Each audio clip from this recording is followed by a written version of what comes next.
अस्सलामु अलैकुम वरहमतुल्लाह। दोस्तों, मैं हकीम मोहम्मद शाह, पीर सैयद मोहम्मद शाह आपसे मुखातिब। अल्लाह आप लोगों का हामी और नासर हो। मुझे उम्मीद है आप खुश व खुर्रम होंगे और सेहत व आफ़ियत से होंगे। हम इलाज बिल ग़िज़ा के प्रोसेस को लेकर चल रहे हैं और इलाज बिल ग़िज़ा का जो चैनल है वो काफ़ी सारे दोस्तों ने अब तक विज़िट किया है। मैं उनका तहे दिल से शुक्रगुज़ार हूँ जिन्होंने हमारे चैनल को सब्सक्राइब किया और हमारे साथ हमारी बातों को वो सुन रहे हैं और समझ रहे हैं। आज मैं आपकी खिदमत में एक बहुत अच्छा नुस्खा लेके पेश खिदमत हुआ हूँ। सर्दियों का मौसम आ चुका है और सर्दियों के इस मौसम में बिलखुसूस वो लोग जो दमा के मरीज़ हैं, सांस की तकलीफ़ में मुब्तला हैं, जिनको चेस्ट इन्फेक्शन या एलर्जी है, उनको बहुत सारे मसाइल दरपेश होते हैं और बहुत शदीद तकलीफ़ में से गुज़रना पड़ता है। तो मैं आपसे ये अर्ज़ कर रहा हूँ कि दमा की बेसिकली 3 बड़ी किस्में हैं। उन 3 किस्मों में से एक किस्म का आज मैं आपके साथ इलाज शेयर करूँगा जो 2 इक़साम के ऊपर काम करेगा। मैं आज एक किस्म की तशरीह करूँगा आपके सामने और उसकी कुछ सिम्टम्स में बयान करूँगा, जिसकी रोशनी में आपको ये अंदाज़ा होगा कि आप इस नुस्खे को इस्तेमाल कर सकते हैं। जो लोग जो मुसलसल कब्ज़ के मरीज़ हैं, जिनकी जिल्द इतनी खुश्क है कि अगर वो अपनी जिल्द को ऐसे थोड़ा सा खुजा लेते हैं तो खुजाने से वो बिल्कुल उसके ऊपर सफ़ेदी सी उठती है और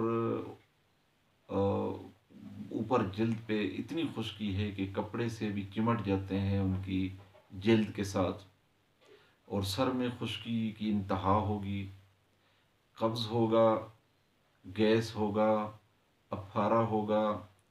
खाना वो खाएंगे, सही खाएंगे, मगर हाज़म होने का जो है वो उनके लिए बड़ा मसला होगा और बड़ी परेशानी होगी।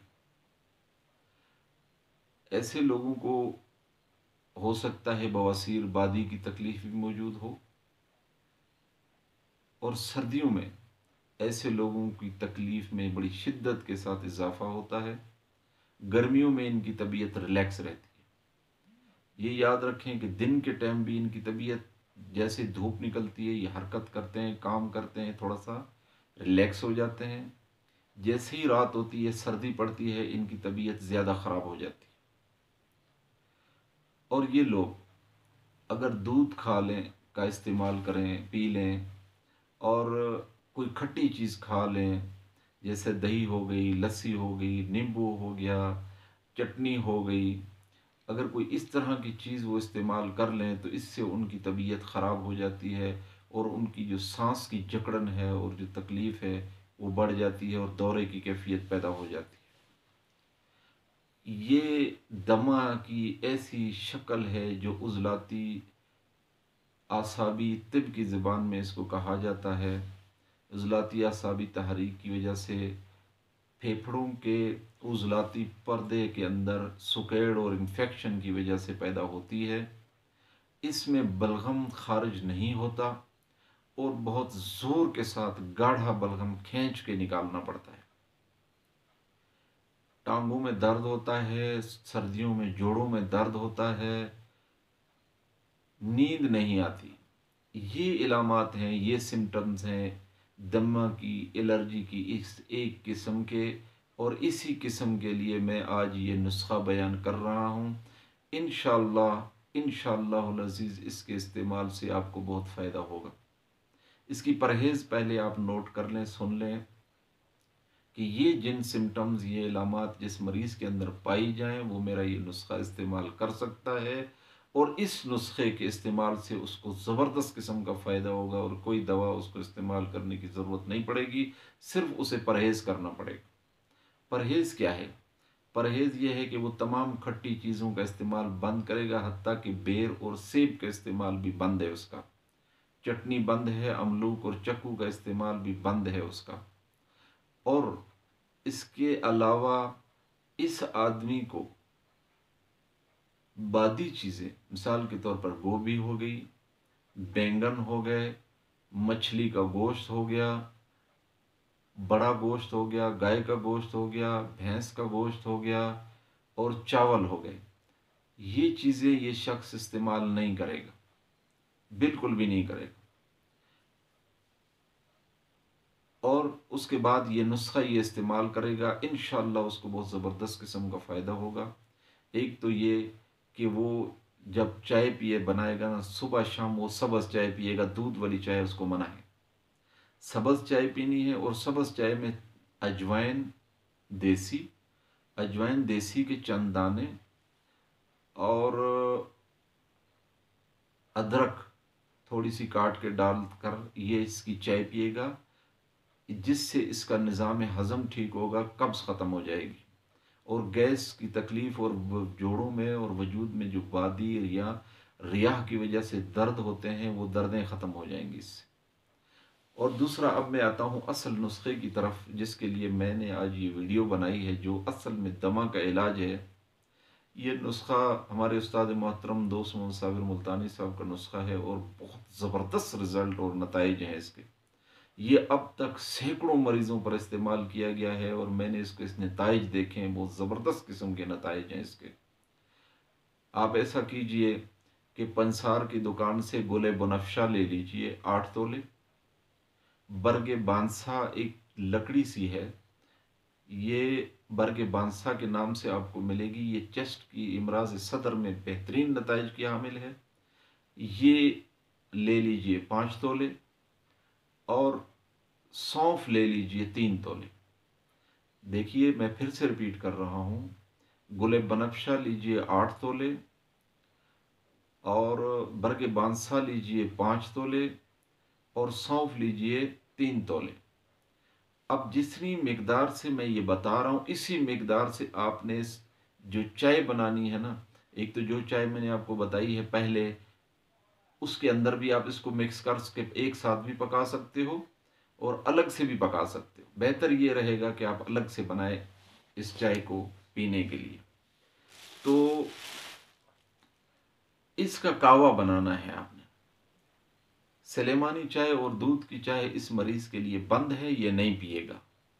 कहवा चाय, जो काली कहवा चाय है, वो बिल्कुल इस मरीज के लिए बंद है, वो नहीं पिएगा। इसको सिर्फ सब्ज चाय अलाउ है। सब्ज चाय में सब्ज चाय की पत्तियों के साथ गुले बनफशा थोड़ा सा ज़्यादा मिकदार में, बरगे बांसा उससे थोड़ा सा कम मिकदार में और सौंफ उससे थोड़ी कम मिकदार में डाल के उसको आप जोश देंगे, अच्छी तरीके से जोश देंगे और हस्बे ज़ायका आप उसमें मीठा इस्तेमाल करेंगे। लेकिन मीठा ज़्यादा नहीं होगा, कम होगा, क्योंकि इन दवाइयों के इस्तेमाल से कहवा कड़वा नहीं होता।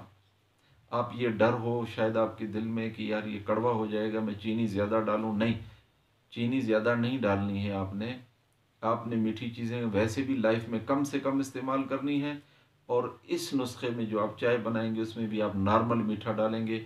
अगर मीठे की जगह पर आप शहद इस्तेमाल करते हैं तो ये सोने पे सुहागे वाली बात होगी, बेहतरीन नताइज होंगे इसके।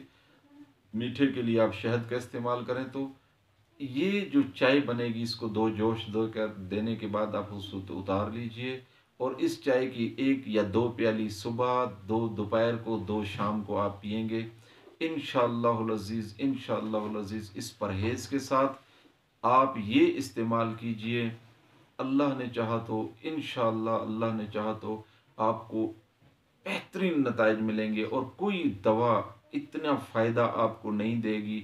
कोई एंटीबायोटिक, कोई दवा भी मैं आपको शर्तिया लिख कर देता हूँ कि आपको कोई दवा इतना फ़ायदा नहीं की जितना ये नुस्खा देगा। आपका सांस खुल जाएगा, बलगम उखड़ेगा, सीने में जितना बलगम फंसा हुआ है वो सारा बाहर निकल जाएगा, रियाह कम हो जाएगी, कब्ज़ टूट जाएगी और आप रिलैक्स हो जाएंगे। इंशाअल्लाह अज़ीज़ आपको बहुत फ़ायदा होगा। मेरी आपसे सिर्फ इतनी सी दरख्वास्त है कि आप मुझे दुआए खैर में याद रखिए, नमाज पढ़िए, अल्लाह को याद कीजिए, अल्लाह और उसके रसूल के ऊपर दरूद सलाम भेजिए अल्लाह के रसूल सल्लल्लाहु अलैहि वसल्लम पे, और अपनी ज़िंदगी को गुनाहों और ख़ताओं से बचाइए, गुनाह कबीरा से बचिए। हम 14वीं सदी में आखिरी ज़माने में हैं। अल्लाह पाक हमें हिदायत दे, हिदायत के रास्तों पे चलाए। दूसरी दरख्वास्त मेरी ये भी होगी कि मेरे लिए दुआ करने के साथ साथ आप मेरे वालिदैन के लिए भी दुआए मग़फ़िरत करेंगे कि अल्लाह पाक मेरे वालिदैन की मग़फ़िरत फ़रमाए, जिनकी तरबियत, जिनकी मेहनत की वजह से मैं आज इस काबिल हुआ हूँ कि मैं आपको ये मुफ़ीद मशवरे दे रहा हूँ और आप इससे फ़ायदा उठा रहे हैं। इंशाअल्लाह मिलते हैं नेक्स्ट वीडियो में। आप बेल आइकन के बटन को हल्का सा प्रेस कीजिए और मेरे चैनल को सब्सक्राइब कर लीजिए, और मेरी वीडियोस को लाइक कीजिए, शेयर कीजिए दोस्तों के साथ। और एक चीज़ और भी मेरी आपसे दरख्वास्त होगी कि व्हाट्सअप नंबर डिस्क्रिप्शन में मौजूद है। अगर कोई ऐसा मसाइल हैं जिनके बारे में अभी आप कुछ पूछना चाहते हैं तो मेरे व्हाट्सअप नंबर पे आप मुझे अपने मसाइल के बारे में राय ले सकते हैं, मेरे साथ डिस्कस कर सकते हैं। अल्लाह आपका हामी और नासिर हो। अस्सलामु अलैकुम।